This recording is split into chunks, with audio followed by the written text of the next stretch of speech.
Welcome back, designers, and welcome to your lecture on layouts. By now, you should have done a decent amount of tutorial work in InDesign, so hopefully this will not only help you on the design side, but also on some of the InDesign tech stuff as well. Okay, so I'm going to start with proportion. It's a word you've probably heard before. Proportion is defined as the comparative size relationship of parts to one another within a whole. In an aesthetic arrangement like a design, it's a harmonious or agreeable relationship of parts or elements within a whole. The important part is it's comparative. It's about how they relate to each other, or it's relative, I guess. Since the time of the ancient Greeks, artists, architects, musicians, they've all been interested in ideal proportions. Some looked for math systems or with help of creating an ideal proportion that could be applied to all these various disciplines. When we have a lack of proportion, that's usually when we notice it. Our eye can innately see when proportions are off. I mean, it's actually sometimes a little discomforting. Like the horse's legs are just a little freaky to me. You just innately know that the proportions are off on that. And this differs from person to person, how much you could pick up on this. So that's why throughout history, rules or techniques have been created to help us achieve the best proportion. Let me look at the three of these.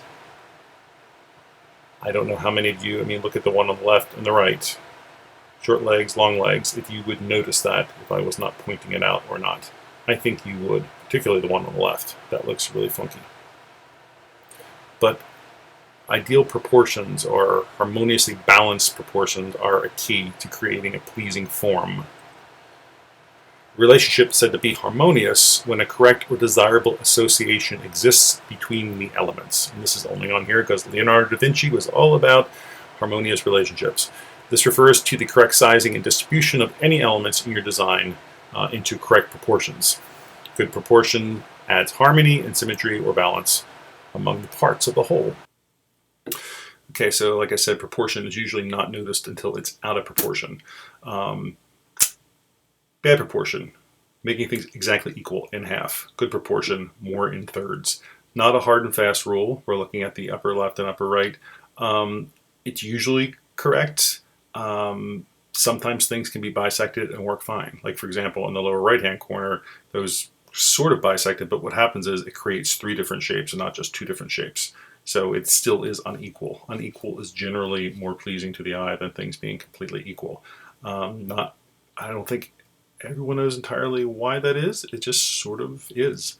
The lower left, you see that as that's taking the upper right, good proportion, where it's unequal and taking it too far. It's like too unequal. So I think those are good lessons to go by, particularly the top left and right. All right. Oh, yes, we have to listen to this guy.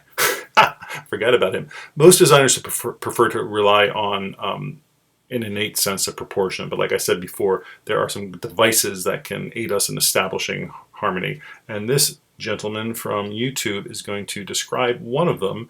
And you can thank me for not having you read pages and pages about this, because this is only a few minutes. But I think it is worth knowing. And let's see if I can do this. What's up, everybody? I'm Jesse Showalter, and in this episode, we're going to be talking about the golden ratio. What is it? Why is it important? And how the heck do you use it? Because it's math, and that's confusing. We're going to talk about math. Don't freak out.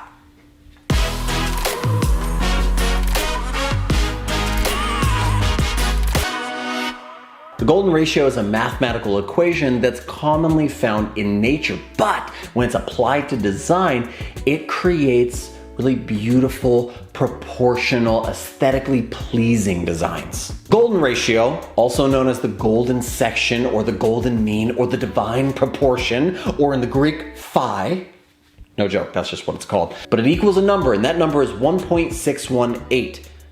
Have I lost you yet? It's just a decimal, chill out. Well, how do we do the math and actually find this out? Or how does it look when you do the math? Well, it looks something like this. The golden ratio exists when a line is divided into two parts, and the longer part, part A, divided by the smaller part, part B, is equal to the sum of A plus B divided by A, which both equal 1.618. We just did math.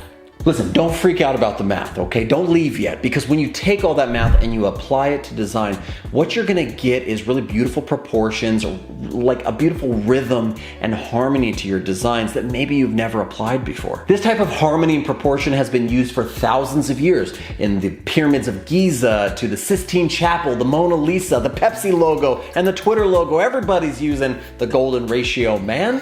If you've ever done a little bit of research on the golden ratio, you've probably seen this conch shell shape. That's the golden ratio when it's kind of like applied visually. But how do we get this conch shell shape? Let's dive into the computer and I'll show you how we do that. If you want to build your own golden ratio conch shell and all that kind of stuff, here's how you do it. Here's the easy way to do it. And I'm just gonna draw a, make it simple. I'm gonna do 100 by 100 pixel kind of like square here, okay? So we have a square, and let's just zoom in a little bit. Now, the golden ratio is built off of that like Fibonacci sequence, right? So you should be able to add 1 plus the previous one to get your next 1. I'll show you what that means, right? So like 1 plus the previous one, which is 0, makes another 1 of the same size. But these two together should make a larger size square, and that should be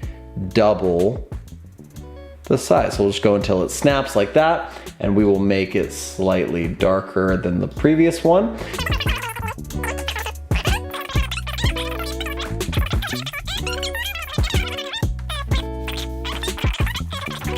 Okay, and now you can take this whole thing, I'm just gonna rotate it and lay it on its side, and you have, that's the golden ratio.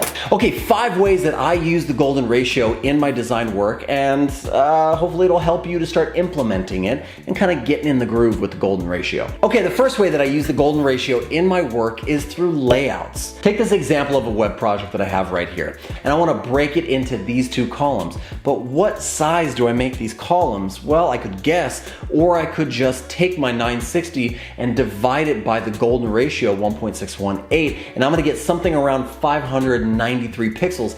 That's my main content area. What's left over is my sidebar. Add a little padding, a little bit of margin, you got yourself a web layout. And this layout is going to be particularly nice on the eye. When looking at it, there's gonna be no question that this is the main content and that is supporting content or auxiliary content. So one way to use it is by making layouts, pretty sweet.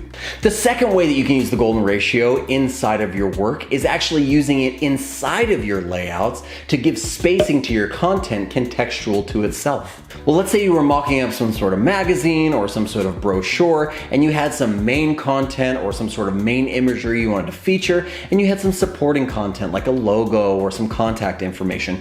How do you lay that out on a page? Well, it'd be really easy just to apply your golden ratio and then start to space things out accordingly how it's laid out inside of that structure. All right, the third way you can use the golden ratio with your designs is actually to apply it to photography. It's all about cropping your image in and bringing a little bit of excitement using the golden ratio. Another popular way to do it is the rule of thirds, although that's a little less precise as compared to the golden ratio, but it works as well. These are some examples of the way that the rule of thirds is used in cinema and in photography to create a juxtaposition of content with the context. Imagery is just a lot more interesting when things aren't just placed right in the middle and dead center. Take for instance the shot that you're looking at right now of me standing in this scene. I'm not dead center, I'm pushed over to the side, and I'm using kind of a rule of thirds to make the shot a little bit more interesting. It's more interesting than this. For some reason, this is more interesting than this. I don't know why, but it is. The next way that you can use the golden ratio to affect your design work is through forms. What do I mean by forms? I mean logos, I mean icons, I mean anything that you form together to be a self-contained design, you can use the golden ratio. And the way that you would do that is to go back to that golden ratio that you created and take either those boxes or those circles out of those compartments, pull all of those together. Those are the tools that you're gonna use to make sure that everything is smooth or in context of itself. The Pepsi logo is actually based on two intersecting circles. You can see the main circle that represents the outside of the Pepsi logo. They are using one of the golden ratio circles inside to give that initial swoop. It doesn't necessarily follow it all the way, but it's definitely a piece of it. The last way that I use the golden ratio in my design work is in typography to create typographic scales. I've talked about this a bunch in other videos, but I'll mention it quickly here. All you have to do is take whatever piece of typography, the base typography of your project. If it's a website or if it's a poster, you choose whatever that de facto size of typography is, the body copy, so to speak, and then you're gonna create a typographic scale that moves up. So just taking that piece of body copy and I think that old Jesse there might have a future in this if only he had a little bit more energy. All right, so yes, that clocked in at 6 minutes, over 6 minutes, but better than a bunch of reading, right? Anyhow, that is the golden ratio. Like you said, the golden ratio exists in nature and is a mathematical formula used by artists. And I'm not sure why I've got nothing on that slide, but I'm going to keep moving. He mentioned the rule of thirds, which you're going to use more than the golden ratio. Honestly, between us, even though this is recorded, I never heard of the golden ratio when I was in design school. So, I mean, I went to a liberal arts school, not a typical, a regular design school per se, but it's not something that I ever learned, and I've managed just fine. But it's good to know. And I'm not saying it's not useful. Anyhow, the rule of thirds is another technique. It's a compositional technique often used by the same group, painters, photographers, designers, to create interest and visual balance. And much like we talked about the harmony of things being in half, not being very interesting, this is a way, a grid system, so to speak, that will help you not make things totally centered. For example, both of these are employing the rule of thirds, overlaying it with a grid and positioning or aligning a focal point or primary graphic element, in this case the figures in both, and putting the most interesting or important thing is sort of where the lines intersect. And again, you're not going to, every time you frame or crop a picture, you're not going to necessarily pull out a grid, but I think as you start thinking about this, you can just do it innately. It's not too hard, just, off the cuff to divide things into thirds in your mind. One on the top is actually showing you little squares, but the island there and this flower vase are both showing you the results of using the rule of thirds. It just is there to help you discourage placing things that divide the image in half. I mean, placing it in a way that divides it in half.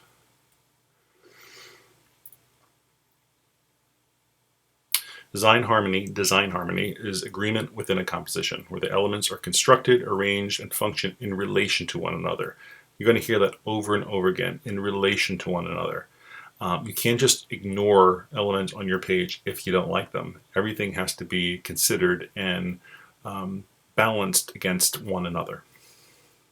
So there are some proportions that exist in nature, like we discussed, in which the human eye will gravitate, or most human eyes. However, these rules are not absolute. You're not beholden to follow these rules, but they're a good place to start. But the real rule is balance. You always want to think about balance, and there's different ways to achieve it. Speaking of rules, you can deliberately play with the rules, play with expected proportions in a composition. This is going back to the first thing I showed you, were the Greeks. There's a certain proportion. A human is usually considered to be 8 heads tall. So if you take the size of the head and pile them on top of each other, that should be the size of the proportion. Like the shoulders hit a certain place, the elbow hits a certain place, etc. And you can see that these, in the center of the page, where it says caricatures, those are ones sort of like the horse I showed you, that they just sort of blew things up and they look kind of funky. But then there are examples of, say, Popeye and whoever this other cartoon character is, that exaggerate the proportions, but they manage to still balance those elements with other elements in the design. So for Popeye's arms are huge, but they're balanced with his larger than average legs and head. The point is that you can bend the rules as long as you keep the elements in a state of harmonious balance. Another tool that can help you achieve balanced proportion among your design elements is a grid system. Grid, G-R-I-D. all the elements, text elements and the visual elements are almost always organized on a grid. This gives you more than just balance. A grid also helps you maintain alignment. And we talked about how important it is to have consistent alignment. It makes it easier for the reader to read. It helps the reader understand how to where to go and how different sorts of information are grouped together. The grid system helps define boundaries and keeps content in order. It just keeps things very tidy. So there you go. And I guess the important point here is that you create the grid system, and I show you this in a slide in a second. When you do it in InDesign, you can create how many columns you want per page, and then you can consistently have that from page to page to page, and then you play within that setup that you've created. In this case, this Ott and Stein that looks like 7 columns across, and everything they do is in some multiple of that 7. You see the type on the far right is 3 columns. The picture spans how many that is, 5 plus the center. The pictures on the left, and those boxes are pictures, by the way. That's why or visuals of some kind. The tan and taupe boxes. Those are 4 column wide columns. So everything stays within those proportions. It helps you make decisions, makes you design faster, and makes your pages more consistent from page to page, from spread to spread. And I think we talked about this in the past. Consistency is important, but you also don't want to get monotonous. So if you have a grid system that is flexible, and that usually means having like smaller multiples, 7 column option instead of a 2 column option. 2 columns doesn't really allow you too many places to go. This designer has given themselves a lot of leeway. There's something you can see from spread to spread here. There's a lot of different options that they can do with this. But the point is, this is to create order, but you create it. It's to create order and flexibility. So don't feel like you're beholden to some grid, even if your instinct is telling you something different. But a grid can help a reader scan text. It helps them know where their eye should go. It helps them easily access information that they want, particularly on a website. And remember your visual hierarchy. And it helps us absorb as information beings, or visual beings, I meant to say. It helps us absorb the information quicker and more easily. And that's what I just said. But that professional also said it. So in addition to the balancing elements, maintaining alignment, and keeping order, a grid is a great tool to help you stay consistent. I also already mentioned that. But this is a good example of an annual report or a magazine that shows consistency from spread to spread. But actually, it's not a ton of flexibility. They have different colors and such, but they pretty much stick with the big picture on the left. Smaller color box in the upper left corner of the right side. They would be able to, for example, flip this. So the image is on the right and the text is on the left. Pull those pictures to the bottom. There's a lot of flexibility within this grid as well. So it's a balancing act between not being too predictable, but being predictable enough that the reader feels comfortable and knows how to find what they want. So for the sake of visual drama, you can occasionally break the grid. Just be aware that if you break it too often, the grid system can be lost. So again, balancing act. We talked about repetition and variation when we talked about principles of design, and that's what we're talking about here as well. It shows you more flexibility. I actually think this is the same design. I think this designer went too far. I don't think some of these, particularly the one on the right, I don't think it looks like it goes with these other ones. I think those 3 are starting to look like they're too far away from each other, but I would have to see the whole publication to know that. But you can see the grid that they used in the lower right-hand corner there. Once again, repetition and variation. You want to be consistent, but not boring. Here, I should have shown you this earlier. This is with grid and without grid.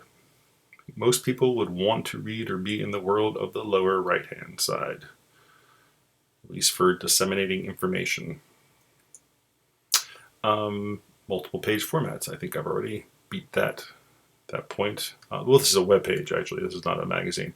That's another. I'm showing you don't see all the pages at once the way you might in a magazine, but this is showing the various pages on a website. But they also has the bad word for grid often becomes template. And that's only a bad word because as we've gotten more digital, period, a comma, we have businesses have of course sprung up that sell templates. So there's quick and easy ways to buy a template for a website or for a brochure, a flyer, a postcard, whatever. So if you're a non-designer, you can have something that was actually originally created by a designer, and you just have to adapt your pictures and your text to it. So sometimes template becomes a bad word because they're overly used. So another important point about using and employing a grid system is their use for publications that publish very frequently. I mean, imagine if you were redesigning a newspaper layout every day using some kind of spontaneous composition method. You would have to intuitively design every page and then make sure that every page then resembled the other pages, and try to ensure some sense of congruence across all the pages. And you would have to do that every single day. So I don't think your paper would ever hit the stands. It's just a little grid and kind of a template for a newspaper. So here's InDesign. So every time you open a new document in a page layout program, and I'm generalizing, but we're talking about InDesign here, you're prompted to create a grid. You can see there, you pick your dimension, and then you can see where you can put as many columns as you want. And that columns pretty much creates the grid. And you can easily go back and change it. You can try it with 3 and see if your layout works. And if it doesn't, go back and try 4. And in the outline mode or the preview mode in InDesign, you'll be able to see the grid. So layout programs like InDesign has made the grid work very, very, very easy. Now, the simplest grid is a single column of text surrounded by margins. And that's what this shows, and that's been traditionally what's been used in books for ages. Now, margins are the space around the text. The left shows a wide, generous margin. The one on the right shows a very narrow, stingy margin. Margins are your friends. For many reasons, they ensure that your content stays safely within formats that the reader can understand, and